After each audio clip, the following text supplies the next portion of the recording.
পরীক্ষার খাতায় নাম লেখানোর কথা ছিল ইমরান হোসেনের, কিন্তু বার্ষিক পরীক্ষার প্রথম দিনেই অষ্টম শ্রেণীর সেই ছাত্রকে পাওয়া গেল কুমিল্লা কেন্দ্রীয় কারাগারের বন্দী তালিকায়। নিষিদ্ধ সংগঠন ছাত্রলীগ পরিচয়ে গ্রেপ্তার হওয়া ইমরান হোসেনকে কারাগারে পাঠানো হয়েছে।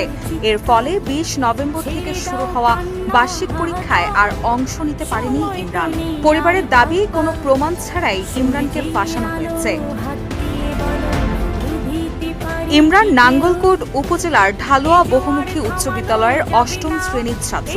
এর আগে গত সোমবার গভীর রাতে চিওড়া গ্রামের ডেকোরেটর ব্যবসায়ী ইশাক মিয়ার ছেলে ইমরানকে বাড়ি থেকে তুলে নিয়ে যায় পুলিশ। পরদিন আদালত তাকে কারাগারে পাঠানোর নির্দেশ দেয়। পুলিশ জানায়, এসআই আলমগীর হোসেন সন্ত্রাস বিরোধী আইনে একটি মামলা করেন, যেখানে ২৫ জনের নাম সহ ৫০ থেকে ৬০ জনকে আসামি করা হয়েছে। ওই মামলার ৬ নম্বর আসামি ইমরান। এজাহারে তাকে ছাত্রলীগ কর্মী হিসেবে উল্লেখ করা হয়েছে।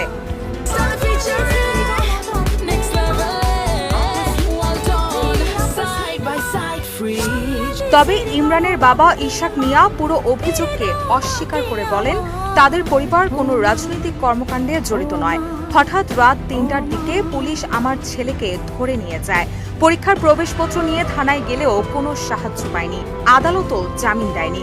ইমরানের বাবা অভিযোগ করে বলেন, কোনো প্রমাণ ছাড়াই আমার ছেলেকে ফাঁসানো হয়েছে। এ বিষয়ে স্কুলের প্রধান শিক্ষক বেলাল হোসেন মজুমদার জানান, ইমরান নিয়মিত ছাত্র এবং রাজনৈতিক কর্মকাণ্ডে জড়িত থাকার কোনো তথ্য তাদের কাছে নেই। একই সঙ্গে তিনি ইমরানের মুক্তি দাবি করেন।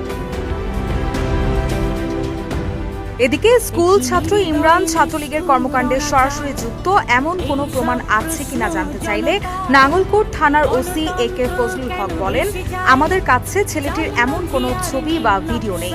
তবে ওই দিন রাতে তাকে গ্রেপ্তারের আগে আরও ৫ জনকে গ্রেপ্তার করা হয়। তাদের তথ্যে ইমরানের নাম পরিচয় নিশ্চিত হয়েছে। তারা নিশ্চিত করেছে, ইমরান নিষিদ্ধ সংগঠন ছাত্রলীগের সক্রিয় কর্মী এবং ঝটিকা মিছিলে অংশ নিয়েছে। এজন্য তাকে গ্রেপ্তার করে আদালতের মাধ্যমে জেলখানায় পাঠানো হয়েছে। এছাড়াও কুমিল্লার পুলিশ সুপার মোহাম্মদ নাজির আহমেদ খান বলেন, অভিযোগের ভিত্তিতে যাদের গ্রেপ্তার করা হয়েছে তাদের বিরুদ্ধে তদন্ত চলছে। অভিযোগ প্রমাণিত না হলে চার্জশিটে তাদের নাম থাকবে না। রুশা সুর, নিউজ ডেস্ক, ইত্তেফাক।